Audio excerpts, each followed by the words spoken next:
Hi hello welcome to angel judgement 2311. ఇవాళ మనము విజయదశమి శుభాకాంక్షలు అండి. ముందు అందరికీ మనం ఇవాళ ఈ యూనివర్సు, బాబా, ఏంజల్స్ యొక్క గైడెన్స్ మనం తీసుకుందాము.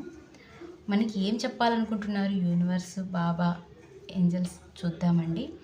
సెఫల్ చేస్తూ ఉంటే టైం అనేది షార్ట్ వీడియోకి సరిపోవట్లేదు. అందుకు నేను త్వరగా టైం సరిపోవాలని చెప్పేసి నేనే తీసి షఫల్ చేసి పెట్టేసేసానండి. సో ఇప్పుడు మీ నేము, డేట్ ఆఫ్ బర్త్ అనుకుంటూ ఉండండి. చూద్దాం మనకు యూనివర్స్ మీకు ఏం చెప్పాలనుకుంటుంది. చూద్దామండి. జస్టిస్, మీరు ఏదో న్యాయం కోసం అని వెయిట్ చేస్తున్నారండి. మరి ఏం వెతుకుతున్నారు, ఏ దానికి వెయిట్ చేస్తున్నారు, ఏ విషయానికి అనేది మీకు తెలుసు. సో దానికైతే న్యాయం జరుగుతుంది అనేది పక్కా జరుగుతుందని చెప్తున్నారు.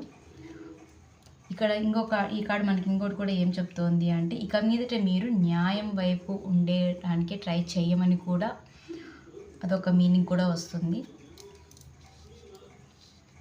నెక్స్ట్ సెకండ్ కార్డ్ అండి. బాబా వారు మనకి ఏం చెప్పబోతున్నారు అని, నమ్మకం మరియు విశ్వాసము, మీ భయము మరియు కలత కంటే మీ నమ్మకము మరియు విశ్వాసము బలంగా ఉండనివ్వండి. సో మీకు న్యాయం జరుగుతుందా లేదా అనే దాంట్లో చాలా కలతతో ఉన్నారు, భయపడుతూ ఉన్నారు. సో దానికంటే మీరు ఎక్కువ ఉండాల్సిండేది నమ్మకంతో ఉండండి. ఖచ్చితంగా మీకు న్యాయం అయితే జరుగుతుందని బాబా వారు చెప్తున్నారండి. ఇప్పుడు మనకు ఏంజల్స్ ఏం చెప్తున్నారో చూద్దామండి.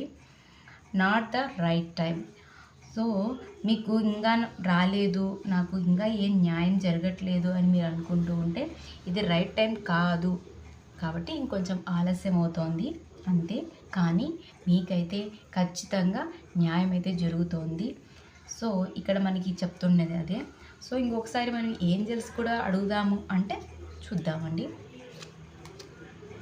ఇన్ ద నియర్ ఫ్యూచర్ అంటే ఇప్పుడు టైం కాదు, నియర్ ఫ్యూచర్లో మీకు న్యాయం జరగబోతోంది అని కూడా చెప్తున్నారు.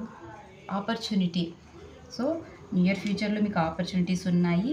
ఎట్టకేలకు మీకైతే మంచి అనేది జరుగుతుంది. ఎంత ఆలస్యం అయ్యే కొద్దీ మీకు అంత న్యాయం అయితే ఖచ్చితంగా జరుగుతుంది. సో ఆల్ ద బెస్ట్ అండి. హ్యాపీ విజయదశమి. Okay, bye.